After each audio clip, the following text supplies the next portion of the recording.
no idea why there's so many wires. In case the ribbon cable breaks, maybe? But even then, I don't think these wires are long enough for what we need to do. And I don't know if there's enough wires for what we need to do. So I'm very confused. But we've got enough wires for the job. The star of the show is this ribbon cable here. We're going to solder this end to the CPU, and then a couple of these stragglers will solder to other places. It does look like there are some test points that we need to solder to, but I don't think, yeah, I think these are just for like testing from the factory maybe. But either way, I'm going to put that ribbon cable off to the side for now. And here we can actually line up our board, and it's going to go in something like this. And I'm just going to line this up here, grab my Sharpie. It's a lot easier since it's a see-through case, but I'm going to go ahead and just make some marks. And then we can take the board out. I'm going to put that off to the side, and I'm just going to sand that away for a bit. If you are going to reuse your original shell, you might need to shave down this post and or these posts here. Can't remember if it was AliExpress or on Amazon, but I will link these files down below. They're all right. I use them for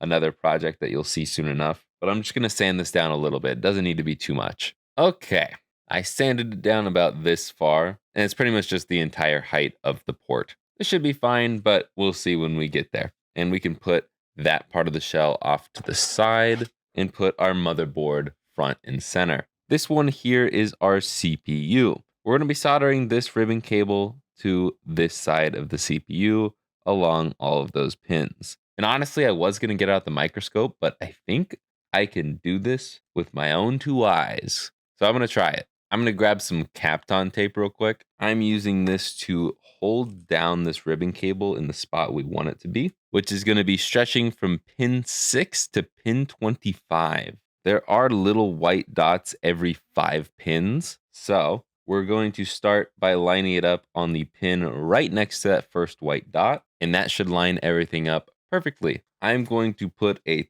ton of flux down. I'm going to clean off my soldering iron. And a lot of people say not to do this, and generally you probably shouldn't, but I'm going to put a little bit of solder on my tip, just the tiniest bit, and I'm going to tack this ribbon cable down to the pins of the CPU.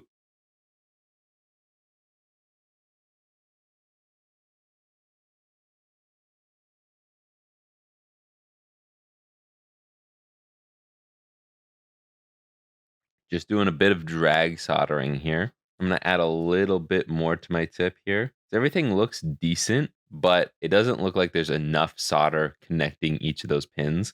We're probably going to have some bridging here because I think there's going to be too much solder now.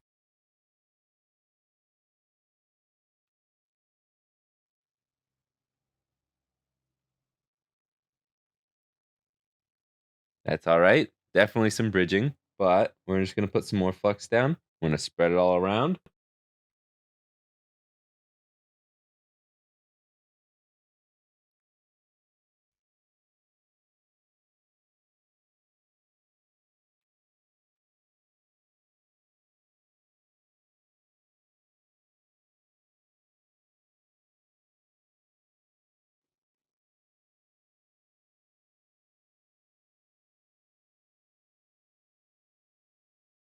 And now I'm going to clean off my tip, put it back down. And now that looks pretty good to me.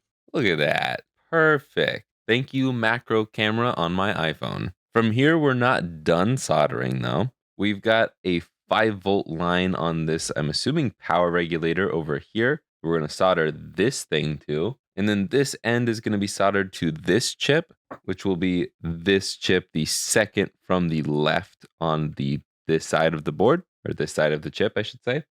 I'm going to put some flux down on this point here and this point here, since that's where we're soldering to. And I'm just going to add a bit of solder to this pin and a little bit of solder to that pin.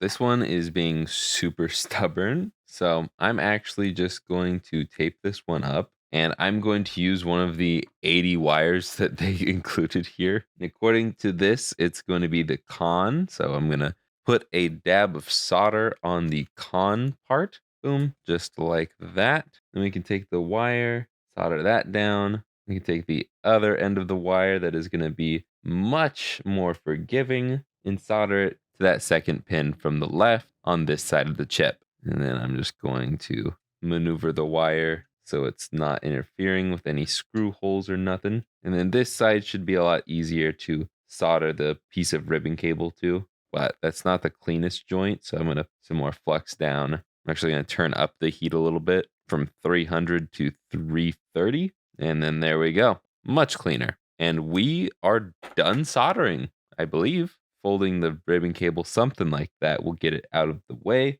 and we can get out the bottom part of our console, and we should be able to just slot it down into its position like that. And then we can lift this latch up on our little HDMI board and slot this ribbon cable in pins down. We can get it as far in there as possible, latch that down, make sure it's even across the way. And if you want to, you can give it a little crease, but I don't think it's actually going to interfere with anything. So we're just going to leave it as is. Make sure our board is nice and flat. And then don't forget this piece. So we're going to lift that up actually for a second here. Slide that in, then make sure everything is nice and locked down. Now we should be able to just line up all of these different pieces of metal. Ah, I forgot that. Just kidding. I forgot to put this down. My bad.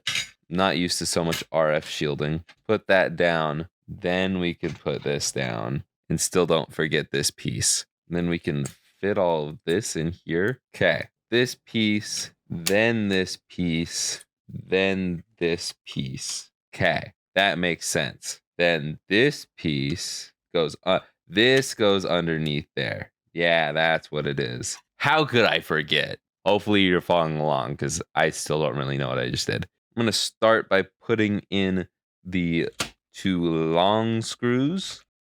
Then we're going to play the here game again. Hopefully you organized your screws properly. The 2 black screws go in these spots. These kinds of screws go in here and here. Then we've got all of these little screws that go into all of these little holes for all of the heat spreaders, heat sinks, whatever you want to call them. Then we've got one that goes over here by the reset button. And we got one that goes down low over here. Then don't forget the ones that go in the holes over here and over here. Then we've got the one over here and one over here. Then we've got the 2 long ones that go in the cart slot. We've got the 2 that screw in over here by our HDMI port. Oh man, forearms are burning. We're almost done though. And the last 2 internal screws go over here in the power port. Holy cow, my forearm wants to fall off right now. But man, we got 6 screws left. One like is one prayer for my arm. But from here, I'm just going to give a quick little inspection, make sure everything is looking good. I think everything is fine. And just a quick double check here to make sure our HDMI adapter fits in, and it does. So our hole was big enough. Could have been a little bit better, but I'm not the best at this kind of stuff. Plus, no one's going to see it, so who cares? It's going to have something plugged into it literally all the time. But I'll get better at it as I do it more. Maybe. RetroRemaster.com. Maybe I decided to start selling these on the website. They're not going to be cheap, but we can slide our top half on. Shouldn't be any issues there. So we can flip it over. We can drop our game bit screws in to their places. And don't forget your little feetsies. We can drop those screws in on top of the feet. We can swap over to our game bit and screw them down. And let's open this up, put our RAM back in. I'm pretty sure that's just RAM. Put that in there. And then the last thing we can do, wherever did I put it, is put our little jewel on. We can peel the peel and we can stick it down in there. Is it seriously not lining up right? Okay, well, it's not the best fitting sticker, I guess. They could have done a better job with the cutout or something. I don't know. Maybe the sticker's off, but it looks fine. Just don't feel it. And we now have a forest green HDMI modded N64. I'll flip it to future me because this is probably working perfectly fine and doesn't need to be opened up again, where I am messing around playing with it. Bye-bye. See you later. All right. This has been like a couple weeks since I've put this together. I got really ahead on building things, but I'm now finally testing it out. And right now we are on the analog output, the classic output from back in the day, the red, white, and yellow cables. And you'll immediately be able to tell that it's not that great. You might be thinking, oh, it's not that bad. But if you look at the background of the menu of my flash cart here, it has this like weird like wallpaper texture background thing. And it looks kind of gross. But if we flip over to the HDMI output, you can see that the lines are actually even. They're all identical lines. And the text to me is a lot clearer. This is not the best thing to look at, but to me, it's very, very obvious to see the difference. And if we just load it up Banjo-Kazooie here, we are still on HDMI going into this. And obviously there's going to be some jagged lines here. It's not going to be perfect. This is the budget HDMI, but looking at this versus going back to analog, that is quite the difference to me. It's not nearly as good looking. There's so many more lines that you see with like the movement going on. I don't know how to describe it. It almost looks like it's vibrating. But we can just go look at the title screen here. Look how blurry the text is, and we can swap back over. And to me, this just looks so much clearer. It's, again, not perfect, but it looks a lot better. And this is what Mario looks like running around Peach's castle, or in front of it, I guess. And let's do this over AV. You can kind of tell that the hills really don't like being messed with. There's a lot of like, I don't know if this is technically ghosting or not, but it just doesn't look great. The whole image is a lot softer, and there's a lot more like visible lines. I think that's what aliasing is. I could be wrong. I really don't know all of the technical jargon, but like you can just look at like Lakitu's text here, and it's still legible in this format, but I guess even still, it doesn't look that great with HDMI. But I feel like just in general, this looks a lot better with HDMI. Now, I don't really know how to compare it to like a CRT because it's like wildly different technologies. But if you don't have a CRT and you want to play your N64 games on a modern TV, but you don't want to break the bank with like a $300 HDMI kit, this is awesome. For 50 bucks, 40 bucks if you get it from AliExpress, like this is sick. I want to see if the hills do the same thing or not. Not really. I think N64 games are like just the worst visually in like on a modern TV. They still look good, but like I think N64 games benefit the most from emulation because it's really hard to like bring up the original signal up to 1080p even, and it's just like it suffers a lot no matter how good the technology is right now. Emulation just is so much better, but for 50 bucks for original hardware, this is pretty sick. I'll probably compare this to my higher end HDMI mod that I've got on my personal N64, but I'll probably just save that for the main channel video. Sorry, not sorry. So to look at the in-game menu, you're going to want to hold Start, A and B, and then you can use the C-pad to look through.